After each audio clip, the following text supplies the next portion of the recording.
turpinu jums apsolīt, ka mēs skatīsimies uzdevumus, bet ir vēl viens svarīgs likums, un īstenībā tas ir tāds Bayes teorēmas galvenais secinājums, tā saucās pilnās varbūtības formula. Un situācija ir tāda. Pieņemsim, ka jums ir dažādi apakšgadījumi. Piemēram, jūs esat izpētījuši, ka um, pirmdienās, ceturtdienās un piekdienās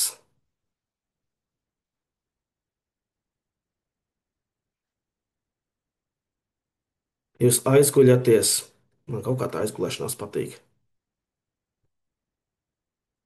Aizguļos ar 40% varbūtību.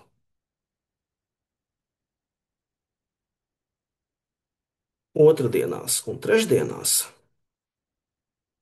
aplūkosim tikai darba dienas. Aizguļos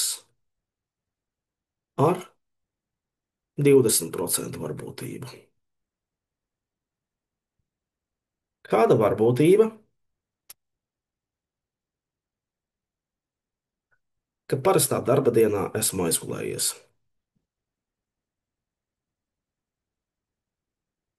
Es zinu tikai, ka tā ir darbdiena. Es nezinu, vai tā ir pirmdiena, otrdiena, trešdiena, ceturtdiena vai piekdiena. Un iespējams, ka viltīgākie no jums saprot, tas jau ir vidējais aritmētiskais. Un jums ir taisnība.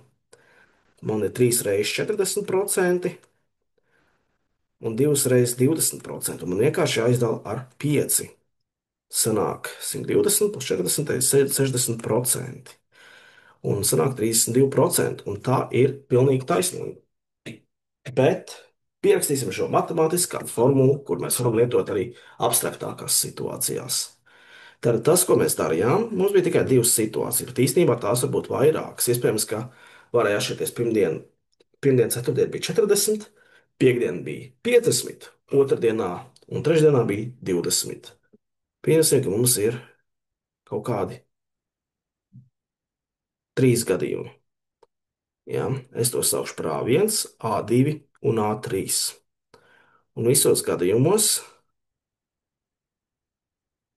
man ir iespējams pētīt notikumu B. Un man interesētu šī varbūtība notikumam B. Ko mēs gal galā darījām? Mēs skatījāmies notikuma B varbūtību tad, ja mēs zinām, ka ir iestājies A1, notikuma B varbūtību tad, ja mēs zinām, ka ir iestājies A2, notikuma B varbūtību tad, ja mēs zinām, ka ir iestājies A3. Un mēs to salīdzinājām proporcionāli pret katru. 3 piekdaļas pie 40% un 2 piekdaļas pie 50%. Un tā jau ir paša A varbūtība. A1, A2, A3. Formulu lapā jūs redzat īstenībā tikai 2 gadījumiem, bet es spītīgi iekļauju pat 3. Un var pat 4. un var pat 5. šo formulu var uztaisīt bezgalīgi lielu. Šī ir pilnās varbūtības formula. Šis arī tāds kā Bayes teorēmas, var teikt, pastiprinājums. Bet, lūk, tā ir pilnās varbūtības formula. Un mēģināsim to lietot un saprast, kas aiz tās slēpjas.